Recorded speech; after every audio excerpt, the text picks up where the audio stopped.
A victorious army wins its victories before seeking battle. Sun Tzu said that.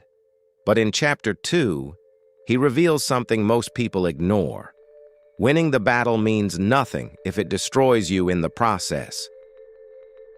This chapter isn't about swords and strategy. It's about money, resources, and why prolonged conflict is a death sentence. Welcome back to Motivation 9000 Plus. I'm your host, Hayden, and today we're breaking down Chapter 2 of The Art of War, Waging War. And trust me, this might be the most practical chapter Sun Tzu ever wrote. Because while everyone romanticizes victory, Sun Tzu understood something brutal. War is expensive, and it will bankrupt you faster than the enemy can. Let's dive in. Sun Tzu opens Chapter 2 with a reality check. He lists the cost of war. 1,000 swift chariots. 1,000 heavy chariots. 100,000 armed troops. Provisions for 1,000 miles. Internal and external expenses. Materials for 7,000 pieces of armor. And that's just to field an army of 100,000. Here's the kicker.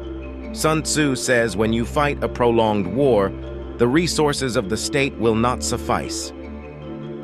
Translation: even if you're winning battles, if you're bleeding money and resources, you're actually losing. Modern parallel. Think about every company that won market share but went bankrupt doing it. WeWork, MoviePass, Quibi. They spent themselves to death trying to dominate. Sun Tzu saw this 2,500 years ago. This is where Chapter 2 gets ruthless. Sun Tzu says, there has never been a protracted war from which a country has benefited. Never, not once. Why? Because the longer war drags on, your treasury empties. Your people suffer. Your army grows exhausted. Your enemies see weakness and attack. His solution? Speed and efficiency.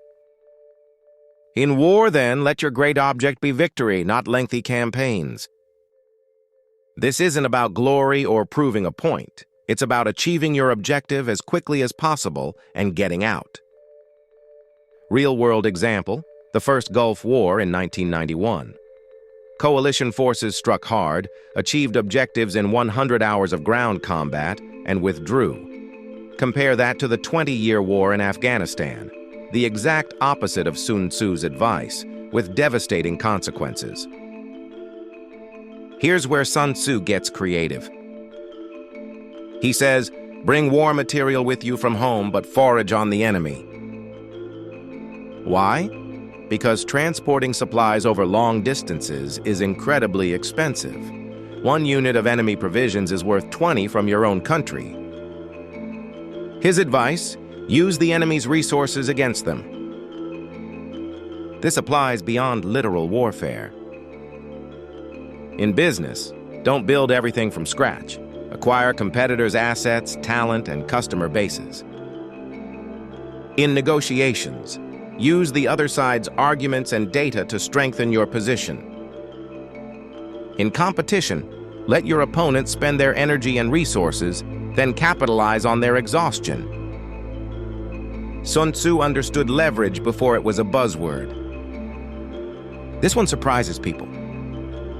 Sun Tzu says, treat captives well and care for them. Why would you do that?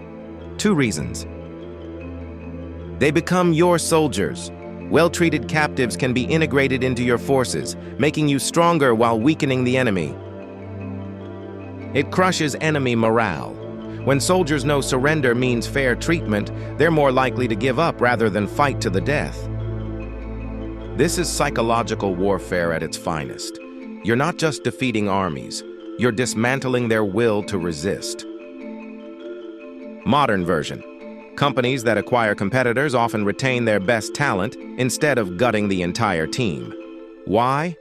Because those people have valuable knowledge, and treating them well prevents them from becoming saboteurs or competitors. Chapter 2 boils down to this. Victory means nothing if it destroys you. Sun Tzu is obsessed with efficiency. Win quickly or don't fight. Use the enemy's resources. Minimize your own losses. Understand that prolonged conflict benefits no one. He's not teaching you how to win battles. He's teaching you how to survive victory. Because history is full of winners who collapsed immediately after their triumph. Pyrrhic victories. Empires that conquered themselves into bankruptcy. Sun Tzu saw through all that. How do you use this today? In conflict, don't drag things out. Resolve disputes quickly and decisively. In business, avoid cash-burning strategies. Growth is meaningless if you go bankrupt achieving it. In competition, study what resources you can leverage from the situation itself, rather than draining your own reserves. In life, sometimes the cost of winning an argument, a grudge, or proving you're right is higher than any benefit you'd gain. Ask yourself, am I winning, or am I just slowly destroying myself? Sun Tzu's Chapter 2 is a masterclass in strategic thinking that most people completely miss. Everyone wants to talk about tactics and clever maneuvers, but Sun Tzu understood that logistics, economics, and speed determine who actually survives. You can win every battle and still lose everything. If you found this valuable, smash that like button and subscribe for more Art of War breakdowns. Next up, Chapter 3, where Sun Tzu reveals the supreme art of winning without fighting at all. Thanks for watching, and remember, victorious warriors win first and then go to war. See you in the next one.